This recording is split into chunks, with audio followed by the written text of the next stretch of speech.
เปื่อยทั้งหัวลายเมีย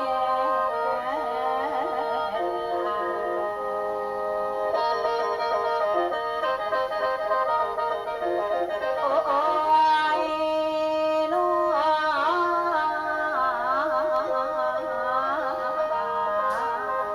โอ้บักวันจันทร์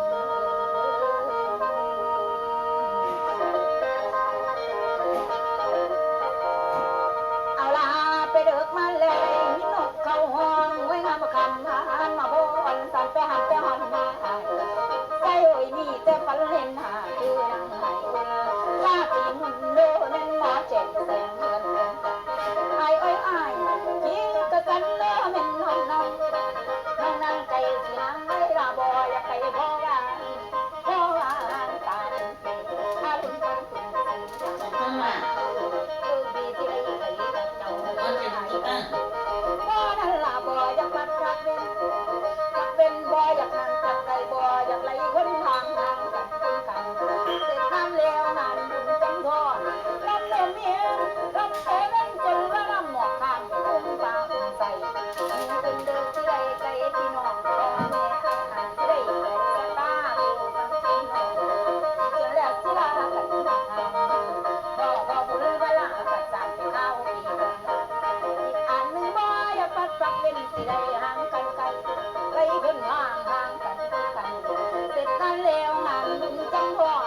ลำเดินปีนลำแต่นั้นเจอละหมอกข้างอุ้มฟ้าอุ้มใส่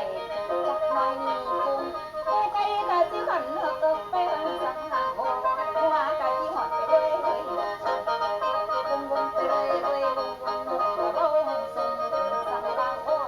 ตับเด้ออ้ายตาผู้นังเด้อผู้นอนลุงกายาโตจักหน่อยนี่อาทิตย์เด้อลาคนสิปวดตาเราใส่กันน้ำนองสิได้ย่างแกงแขนไปด้วยนายกำทงไอ้เอ้ยไอ้คันจะมองไปทรงไปสิไปคนเดียวไปโงเดียวไปลงมาบอก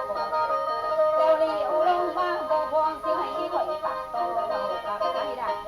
ทางเอพี่ทางน้ำตากะสิไหลทางลงเหนียว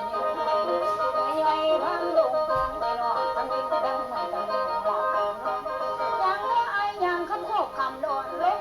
นั่นละยังคำโคกคำดอนไปลงไปทำเดินลงไปพ่อไปดึกท้องไปตามไอ้นี่ก็ไม่นอนแน่ได้ยิ่งเกลียเสียงแขนตอมมองเสียงแขนตอมมองทั้งกลมทั้งสองเอามือจังตา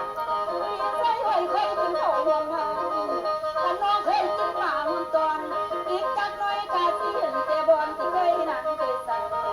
เคยสักประจังว่าจัดน้ำนองแต่ที่ได้หน่อยงับนั่งนอนไก่ที่นั่งง่อยเงานี่เอามือคำแก้มล้มวัดไม่ลองแนมแต่น้ำกันเดินไงคิดเช่น